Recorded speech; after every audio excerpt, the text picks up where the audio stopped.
Today, we are talking about self-advocacy in the workplace. So this is going to be, I think, really helpful. And the intention behind this is to advocate for what you need and be more productive, right? And be able to achieve what you want to achieve with your business instead of masking or having to kind of numb out or just people please, right? We don't want that. We want you in a strong place to be successful.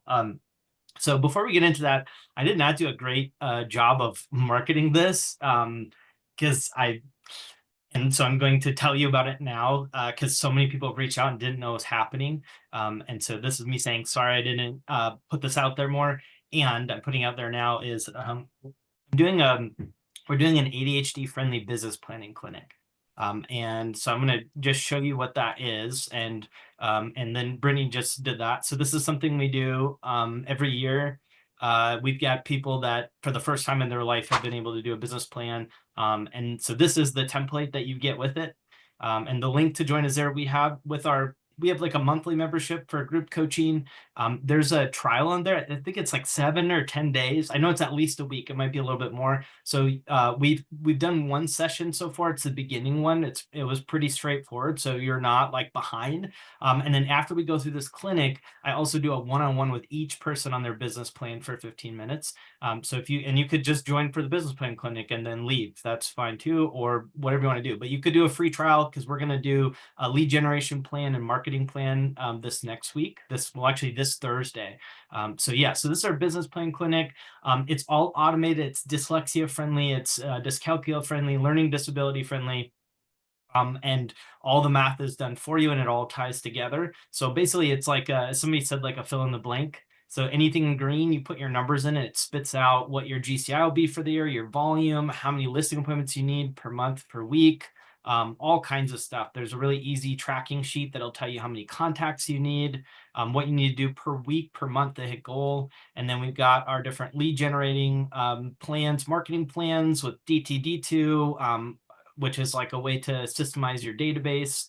I have a budget. It's already done for you based on the models. So really this is designed where you could just plug in a few things and the budget's already finished based on the models. It tells you exactly how much you need to spend per month and per year for salaries, lead gen, all of that, your budget there. And then there's a resource library with everything you need to run your business. All of the different job descriptions, any tools that I've used in coaching, a script book, a playbook, everything. So it's basically designed where this is all you'd need. And so that is the ADHD friendly business plan clinic if you want to do that.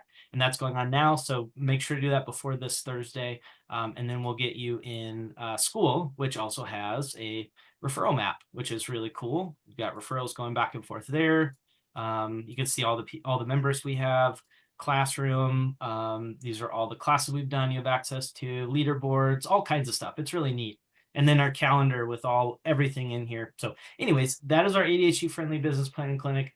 And this is me making up for the fact I didn't market it as well as I could have. And for everybody that said, hey, I didn't know this existed. I want to do it. So yeah, check that out if you want to look into that. So we're talking about self-advocacy in the business, right? In our workplace. And so has anybody, and you can type in the chat, has anybody come up against a moment where you need to self-advocate and you didn't quite know how, or maybe you did and it was successful? Has anybody experienced that?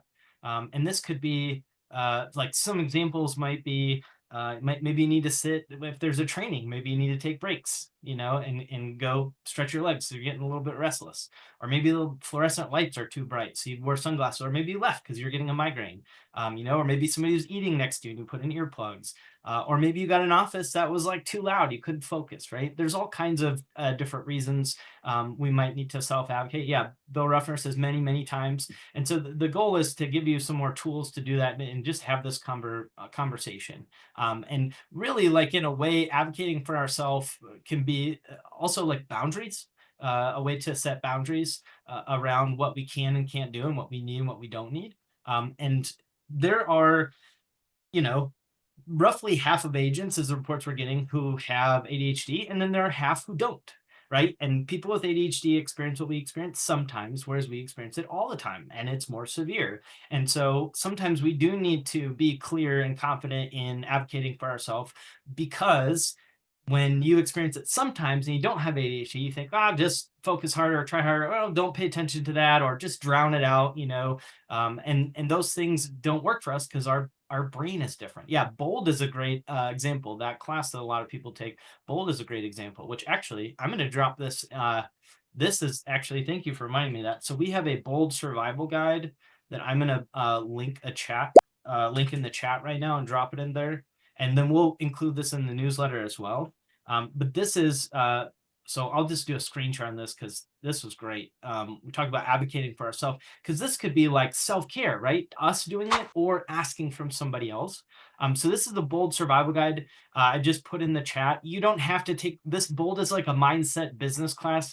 This can apply to any class. So if you don't take bold, or you don't, then just throw that out. But this is for like conferences or classes or trainings, right? So it has, and this is all from the community. We did this last year in our Facebook group. So what you can pack at home to make this more easy for you, to make it more accommodating, depending on what your certain triggers are or what kind of pulls you off focus. So it's got a whole list of what to pack from home, what to wear, because a lot of us with ADHD are more sensitive to sensory stuff. And we can get distracted more easily. Our brain doesn't necessarily prioritize like certain things, right? We're gonna, and they've shown that in studies that our brain's gonna prioritize the person, talking next to us and eating at the same level as the person speaking, whereas like a non-ADHD brain is able to kind of prioritize certain sounds more and focus primarily on this and not take in as much information from the person next to us. But if we have ADHD, our brain's taking in a lot more data, a lot more information and stimulus, and sometimes at the same level. And so we might need noise canceling headphones, we might need certain earbuds or something. We might need to go sit somewhere else because our brain works differently. But people don't always understand that. And that's why advocating for ourselves is important. And by doing so, you're going to have a better experience. You're going to be able to learn, and you're just going to have a more calm nervous system. And so you'll see in here, a lot of this is about wearing comfortable clothing, maybe wearing layers, right? Because when we talk about stimulus, if we're too cold, if we're too hot, that can pull our attention. If we're hungry, if our blood sugar is low, if we didn't take our medication, if we don't have a snack with us, if we didn't drink caffeine or we're used to caffeine. So this is a really great guide, and kudos to the whole community for making this. But you can take a look at this, and you might need to decompress after, right, when you get home. So advocating might also be when you get home too, and really it's like communicating your needs. And so we're going to go into that a little bit more, but yeah, check out this bold survival guide for any training, any conference, regardless of what it is. You can apply this, and it's really great. So great job to everybody who contributed to that last year. When we're looking at advocating for ourselves, sometimes we can do that. Like we don't want to be super passive and subtle and passive aggressive where people don't understand us, and we also don't want to be like aggressive, right, or assertive and say, hey, this has to happen. So we're finding that balance between saying like, hey, here's what I need, or here's what I'm going to do, or here, could we do this, and finding that balance. So then you can ask for what you need and it goes well. That's the goal.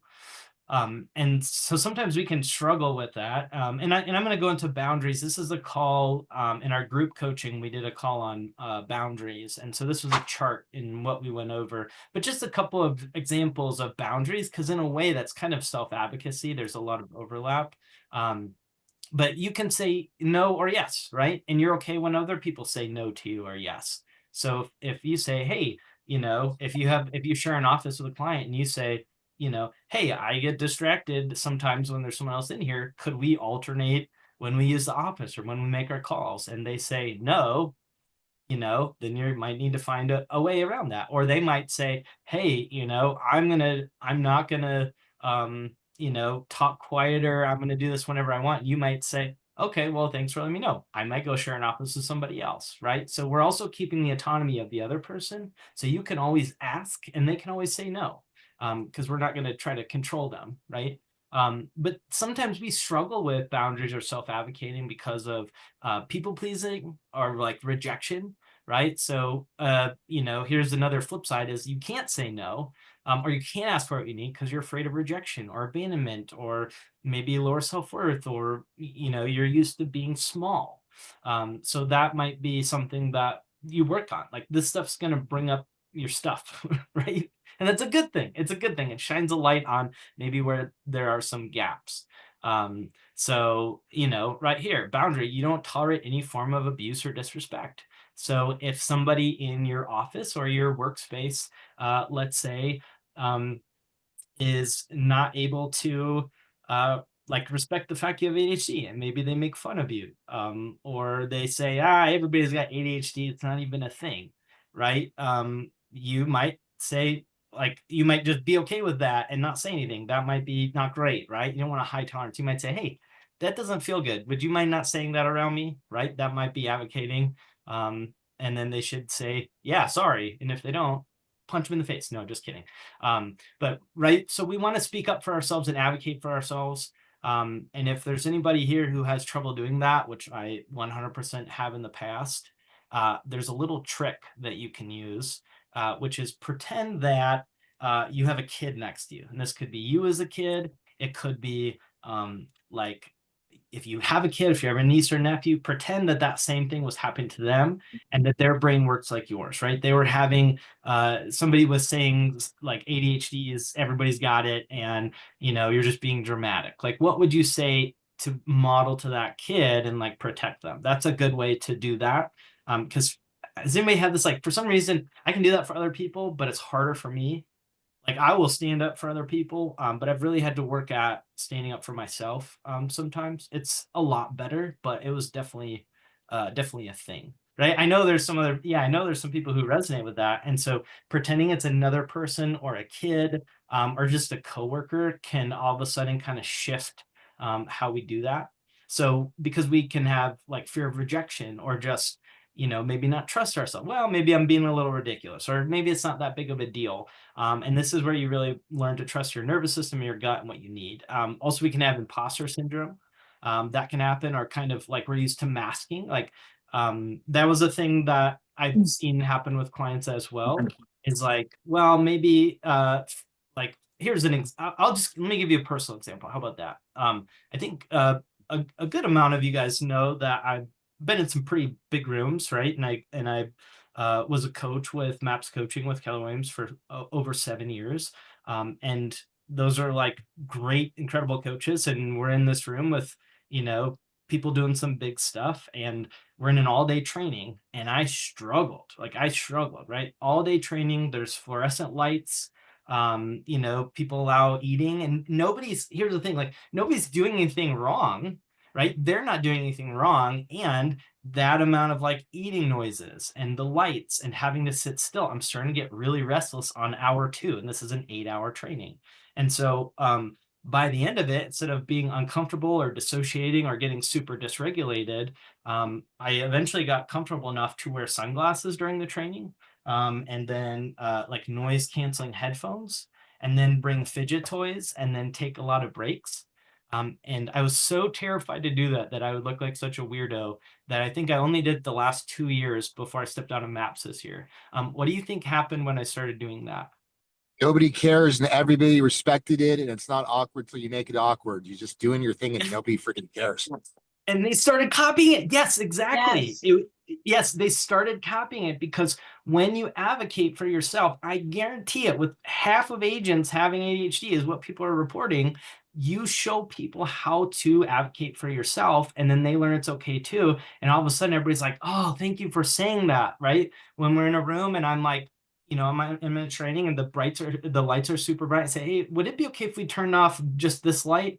And then the instructor, like on a break, and the instructor's like, or a pause when he's talking or she's talking, and then they turn off, and everybody goes, oh, thank you, that's so much better, right? So it's also, I think a lot of us think, oh, it's just us. And what you'll find is that other people are too scared to speak up, and you advocating for yourself actually puts you in a position of a leader, because if you're thinking it, other people might be doing that, right? Now, we don't want to infringe on people's autonomy. So if somebody's eating right next to you and it's really loud, the first thing I'd say is, "Ooh, I'm getting triggered. I want to notice my system." And I might say, maybe I'll like they've got a little bit left. I might go step up. I'm not gonna step up and like step in the back, or I'm gonna go take a break, get some water. I'm gonna do that before I ask them to change what they're doing. Because the first thing I'm gonna do is one, recognize that it's affecting me in a way that isn't great. Second thing I'm gonna do is what can I do? I'm advocating for myself. They might not even know I'm doing it because I'm saying, "Oh, I can put in earplugs. I can move over here. I can go step out and take a break." So the first thing is, can I do anything? If I can't get out of the situation, right? If I can't get out of the training, if I can't, I have to be at the training, but the lights are so bright and sunglasses don't help, then I might ask to turn the light off, right? Or another thing is if somebody's playing music, right? If I can hear it through the headphones and it's the point where I can't focus, then I'm going to say, "Hey, would it be okay if you turn it down a little bit?" And what you'll find is when you start doing this, especially if there's healthy people around you, you'll learn that, oh, wow, like people listen to this, right? This is a good thing. And you'll get more confident in it. As long as if they say no, you're not going to punch them in the face, right? This last week. I was talking with an attorney, and I was like not following, and he was being like super direct, and I almost felt like I didn't know what the answer was. And then I said to him, I said, "Oh, hey, is it okay if you tell me exactly what you need or slow down a little bit? Like I have because I thought I was missing cues and I thought he was getting angry at me. And I said, I can't tell if I'm like not answering right. I have autism. Sometimes I miss cues. I don't want to check if that's happening right now, right? Because this was my attorney that I hired, and I felt he was getting first. And he probably said, "Ah, you know what? I have autism too." He blew me away. He said, "I have autism too, and sometimes I can be like really aggressive if somebody's not answering the exact way I need." And it reset the whole thing, right? It's like I was like, "What? You have autism too?" So you never know. And he knew he was self-aware too. So it just shifted this whole dynamic, and we're a great team once we had that communication. So you never know what advocating is going to do. And I think if you haven't done it a lot or you're used to people pleasing or not asking for what you need, we already have a story in our head that it's going to be bad, right? Especially if growing up, maybe you couldn't ask for what you needed, or you got reprimanded, or you're told to suck it up, or whatever like that. We create a story that it's going to be the same, even though it's a different person, we're a different age, we're asking in a different way. So it's really cool to just do it and see what happens, right? Um, so a couple of things that can really happen in the workplace is we can get burned out from overcommitment. So that's another thing. Does anybody overcommit to stuff? Or, oh, I can have it done this, right? And so that can totally happen too as we overcommit. We like to help a lot. And so that's the thing, is really gauging what's realistic for you. And your capacity might be different. One week you might be on it and be able to take on a bunch of stuff, and you might be doing stuff for your office or whatever. And the next week your executive function is very little. And so a lot of this starts with self-awareness: is what is your bandwidth, what is your capacity? And just because you could do something the week before doesn't mean you have the capacity to do it this week without harming yourself or overcommitting. And so what that might look like is, oh, this week I can do this, I can't do this, you know I can do this, I can't do that, because people can always ask, right? And so that's on us. If we've taken on way too much stuff and then we're blaming somebody else, which I don't think a lot of people do here, if we committed to it, that's on us for not knowing our capacity. And then we might say, hey, again, we might take on too much and say, hey, I realize I took on a lot more than I could handle. And now I'm halfway in through the week, and I'm getting really stressed, and I'm afraid I'm not going to have this done on time. So I need to give 1 to 2 things back to you, and let me give you some options of what those are. Right. So this is a conversation, but it's okay to like give stuff back. It's okay to reset expectations, reset dynamics, because we can have, right, some weeks we're on it and other weeks our executive function's really low, and that is normal. It doesn't mean you're not consistent. Having this goal of being the same every week, um, for a lot of us, is just not a realistic thing. And then, like, again, what if we cut off at a certain time, but we could go way longer? Maybe we want to do that a couple times, and kind of go with the flow of our brain. So the other thing, sometimes we can have really high empathy and we want to help. We want to mentor agents. We want to take on all this stuff. And again, we got to watch ourselves, because if you're not hitting your business goals, you should not be taking on extracurricular stuff. Like, that is something you earn. So if you want to mentor an agent, if you want to do something for the office, make sure you're doing your lead gen, make sure you're on track for your goals, because otherwise you're taking on stuff and you shouldn't be doing that. Like, hit your goals, and then the reward is getting to help people. And that's a big thing. Like, because a lot of, I've done over 10,000 individual coaching calls over the last almost 8 years now. That is a huge thing with agents. They will take on so much, right? Because it's new and it's challenging and it's exciting, and neglect the foundational piece, and then not have money or not hit their goals, and it doesn't feel good. So just, as they say, put your oxygen mask on first before you help anybody. So clarity, this is another one. Does anybody really do well if they have clarity on expectations from an office, from a manager, from a business partner, right? Clarity. It's okay to ask for more clarity or ask for more data, especially if we're on the spectrum. We like to get a lot of information. And so that's another way to advocate for yourself. Is somebody says, oh, I need this, this, and this, and to say, hey, can I pause you?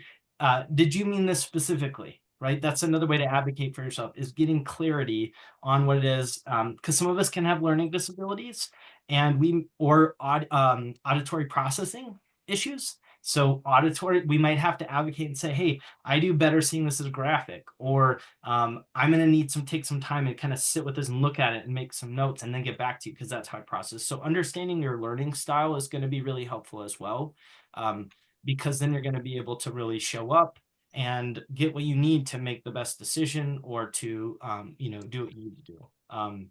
So asking for clarity on things, and then not over explaining. Do we over explain? That's another thing we can do, is like, well, I need this because of this, but I really blah, blah, blah, blah, blah, blah, blah. It's like, if you just say, hey, I'm gonna need to take a break in my office alone. I can't have lunch this time with everybody because I need to kind of calm my nervous system down, or however you want to say it. I just need a break, right? And not, but I really want to. It's like, when we kind of, because here's the thing: the way that you say stuff is the way that people are going to take it, right? You teach people how to treat you, and so if you're coming in really nervous and kind of unsure with some boundaries, and you're kind of like, they could blow you over with a little wind coming through, then they're not going to see that as strong and confident. They may not take that as true. But if you come in and say, hey, here's where I'm at, I need to take a break for a little bit, I need to do this, or I definitely need some clarity to do this project or whatever, people are not going to question you as much. So the more confidently that you can say that without over explaining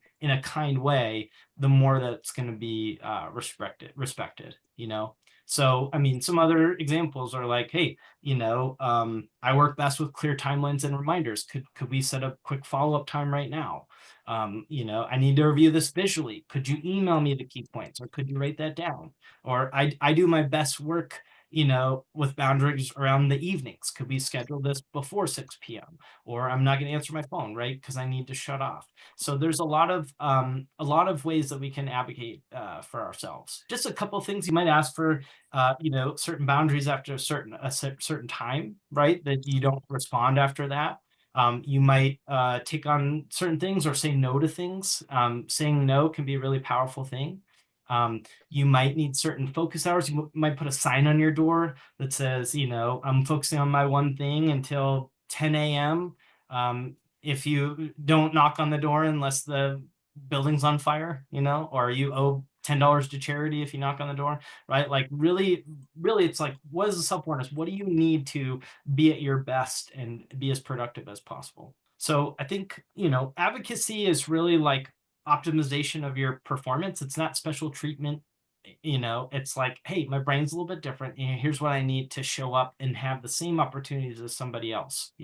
All right, well, have a wonderful day, everybody, and take care of yourselves, advocate for yourselves, and we'll see you next week or this Thursday if you're in our business plan clinic. So